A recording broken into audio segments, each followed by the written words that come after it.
Oh, right. This will be my watching scary movies that my parents didn't want me to watch. It's not the most obvious of scary picks in the most traditional sense, but also not one that's in any way alien for people. But yeah, so I grew up in a house where, like, I don't know that my mom, dad ever showed me a horror movie. My mom had like a book called like Demons in the Toy Chest that thought that like Mighty Mouse was trying to get kids on drugs and Ninja Turtles were going to get you to do a seance. And like she it was a short phase of time that she was into this book. So it was like moved pretty quickly on from that. But like she doesn't watch horror movies. So I discovered horror, scary movies watching cable TV after she went to bed.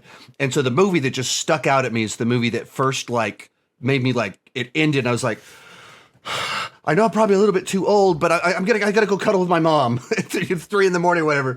And that was Predator.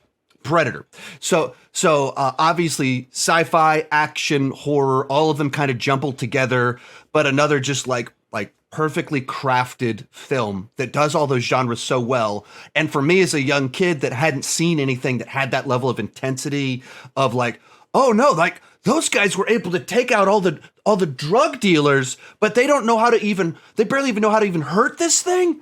Oh, wait, they're killing off all my favorite side characters? Is Dutch really gonna make it? What? And just the first time felt that actual edge of my seat, like just getting wound up a little bit, feeling all of that.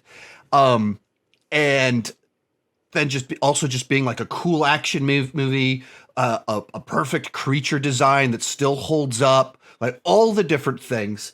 And also being like, I don't even remember what year this was, so I don't know how many Arnold movies I'd seen, but it was also kind of like, I'm going to watch a new Arnold movie? Oh, wow, I saw the poster for this one. I'm finally watching the movie. And so it's all those kind of things kind of combined together. And then at the end of it was like freaked out and was like, had to go cuddle with my mom. That's like where several of these where you realize like those little changes that were made late in the process. I guess, happened with Back to the Future. And now with this one of like gigantic things that dramatically shift the movie into the category of perfection. But like you said, just a movie that holds up. I've watched this one with my son and he loves it. Like absolutely, like, leading up to Romulus, we're watching through the Alien movies. And like, he's like, we're going to watch Predator, right? We're going to watch that one too. It's like, well, we don't have time, but of course, yes, of course we'll find a way to make it. If you want to watch Predator, of course we're going to watch Predator.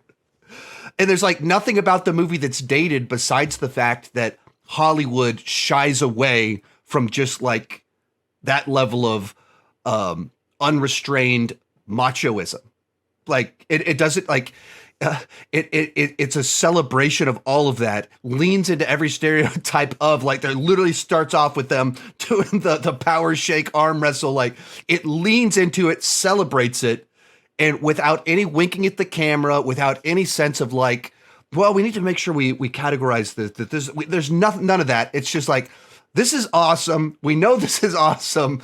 Everyone watching it knows this is awesome. Let's go for it. And then let's kill all of them because there's someone even tougher than all of them. But Dutch is still clever enough to pull it off in the end. The idea of like, I don't got time to like, everything is like, it doesn't in any way come off like a normal person, but it all of it is played straight. It plays like we're set in a grounded reality.